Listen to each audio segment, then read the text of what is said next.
Planting a garden and having unsuccessful harvests can be one of the most frustrating parts of gardening. But for me this year, it was the opposite. I had tons of thriving vegetable plants, but no time to harvest. My husband and I had our first baby boy in May, and in the beginning of the summer, right after he was born, I was able to keep up with the gardening tasks, but as the summer went on and we had countless days of over 100+ degrees, I just couldn't bring our baby Cooper out into the garden with me anymore, and time got away from me. And if you've never grown okra before, it's one of those vegetables that needs to be harvested daily or at least every other day. And sadly, by the time I'd get out into the garden, the okra plants would be loaded with okra, but the pods were just way too big to eat. Ideally, okra needs to be harvested when it's small and tender, because when it gets big, it gets tough and it really doesn't taste that great anymore. So throughout the summer, when I did have a chance to come out into the garden, I would harvest off all of the pods, even if they were too big, and I'd keep the ones that were small and edible, and I would just toss out all the ones that were too big. Because even if you can't cook the okra pods, it's still important to harvest them so that your plants keep producing. But now that we're approaching the end of summer, I'm now choosing to leave some of these really large pods on the plants so that I can harvest the seeds. So if you'd like to try harvesting some of your own okra seeds as well, here are some really important things to know. First, you need to make sure that you're saving the seeds from an heirloom variety.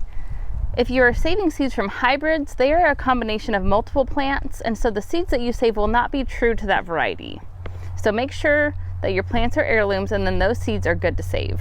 You also want to be sure that you're only planting one type of okra in your garden area. If there's another variety of okra nearby, even within half a mile, they can potentially cross-pollinate, and so those seeds that you save may end up being a hybrid variety, because the two plants, even from a far distance, will cross-pollinate and the seeds won't be true to that initial plant that you saved the seeds from. Then once you choose to save some seeds, you want to leave some okra pods on the plant and let them fully mature so that the seeds are fully mature inside of that pod. And the way you know that these pods are fully mature is that they will start to dry out all on their own while still attached to the plant. And so they're going to dry out on the plant, and then they're going to start to crack. And that's when you know that that pod is fully mature and you can pick it and save the seeds from it. And so then when you notice those dried out pods on the plant, harvest them off, and then gently cut open the pods and shake out the seeds. And since there isn't any flesh that's attached to the okra seeds, you don't have to worry about washing them off.